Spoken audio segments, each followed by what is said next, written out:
राम राम सभी को। कैसे हो आप सभी। तो सुबह उठ के मैंने साफ सफाई कर ली थी, उसके बाद किचन में आ गई थी खाना बनाने के लिए, क्योंकि देवर को कहीं जाना था। तो इसीलिए सबसे पहले मैंने कहा चलो खाना ही बना लेती हूँ। खाना बन गया है। उसके बाद आरुष के लिए खाना लेके नीचे आ जाती हूँ ताकि उसको खाना खिला सकूँ, लेकिन खाना ही खाता नहीं है। तो इसीलिए इसका चाचू हेलमेट पहन के इसको डरा रहा है, क्योंकि हेलमेट से इसको पता नहीं क्यों डर लगता है। कोई भी अगर आदमी हेलमेट पहन लेता है ना तो उसको देख के बहुत डरता है, ये ऐसा लगता है इसको भूत है। तो वही हेलमेट पहन के इसका चाचू खड़ा है और इसको देख देख के खाना खा रहा है। नहीं तो ये मोस्टली खाना खाता नहीं है, इसको मोबाइल दो तभी ये खाना खाएगा। तो यहाँ पे वही है, इसके चाचा खड़े थे तो पूरा खाना खिलाने के बाद ही गया था इसका जो चाचा है। तो अब खाना खा लिया तो मैंने कहा चलो अभी ये आराम करेगा, अपना जो भी खेलना उलना है। और मैं अपना यहाँ पे नहा धो के तैयार हो जाती हूँ, क्योंकि मुझे भी फिर रेडी होना है, काम करना है घर का। यहाँ पे मैं रेडी हो गई थी, नहा धो के खाना पीना खा लिया था। तो मेरा पार्सल आया था। पार्सल में मैंने हुक मंगाया हुआ था, क्योंकि मैंने कई सारे फ्रेम मंगाए थे। फ्रेम में मैंने फ़ोटोज़ मोबाइल में खींची हुई थी, उसका प्रिंट आउट निकलवा लिया और इसको फ्रेम में अटैच कर दिया। घर में रंगीन प्रिंट आउट है ना, तो उसी के थ्रू ये प्रिंट आउट निकला है।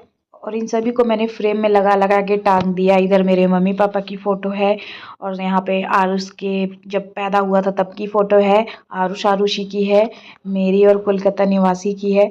और भी बहुत सारी निकालनी थी, लेकिन इंक ख़त्म हो गया तो बाद में ऐड इंक यूज़ करके और भी सारी फ़ोटोग्राफ्स निकलवा के ऐसे ही फ्रेम में लगा देना है और हॉल में लगवाएंगे।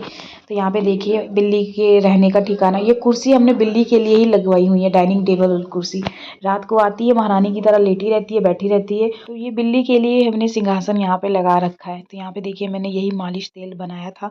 तो ये शायद 250 ml का ये बॉटल है, जिसमें मैंने पूरा फिल कर दिया है। और एक काला हो गया है तेल, जब जो भी मैंने इसमें डाला था ना, इसको इतना गर्म किया कि तेल ही काला हो गया। और यहाँ पे देखिए सरसों का तेल पीला है, और इसको सारा कुछ डाल के जो बनाया था तो ये तेल ही काला हो गया है। उसके बाद शाम हो गई थी तो मैंने अपने चैनल का काम कर लिया था, और उसके बाद किचन में आ गई थी। जूठे बर्तन पड़े हुए थे, उनको फटाफट से धोया, उसके बाद किचन साफ़ किया। तो वैसे तो शाम और ठंड का ही ठंड रह गया है।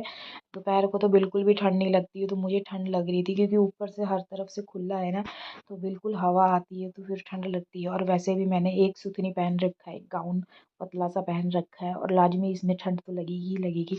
इसीलिए मैंने ऊपर से स्वेटर भी पहन रखा है लंबा वाला। ये वैसे ज़्यादा हैवी नहीं है, लेकिन लाइट वेट है, तो इसको मैंने कैरी कर लिया।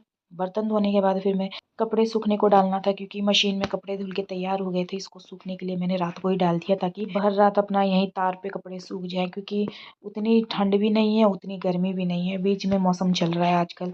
तो कपड़े सूख जाते हैं तार पे डालने के बाद। तो सवेरे अपना इनको उठा लेती हूँ मैं, फिर दोबारा कपड़े धुलते फिर डलते हैं। तो यही हिसाब किताब रहता है। तो लाइट वाइट ऑन कर ली थी, क्योंकि रात का करीब 9 बज रहा था जब मैंने ये सारा यहाँ पे तार पे कपड़े डाले थे। तो उसके बाद फिर खाना बनाने की बारी थी, लेकिन उससे पहले मैं यहाँ पे जैसे ही नीचे गई तो पता लगा मोमोज़ आए हैं। मोमोज़ लेकर आया था, दिल्ली में एक देवर है वो लेकर आया था, और यहाँ पे ये टेस्ट कर रहा है इसको, जबकि इसके लिए भी आया हुआ है पर्सनली। तो यहाँ पे मेरे लिए, मैं ऊपर से कपड़े फैला के आई, नीचे यहाँ पे मोमोज़ खाने को मिले, तो एक प्लेट मैंने मोमोज़ खाई। तो मोमोज़ तो काफ़ी टेस्टी थे, लेकिन दिल्ली वाली टेस्ट नहीं था। यहाँ पे जैसे ही फिर सबने अपना चाय नाश्ता कर लिया, तो मैंने सोचा आरुष को भी खिलाई देती हूँ, इसको भी भूख लग रही होगी।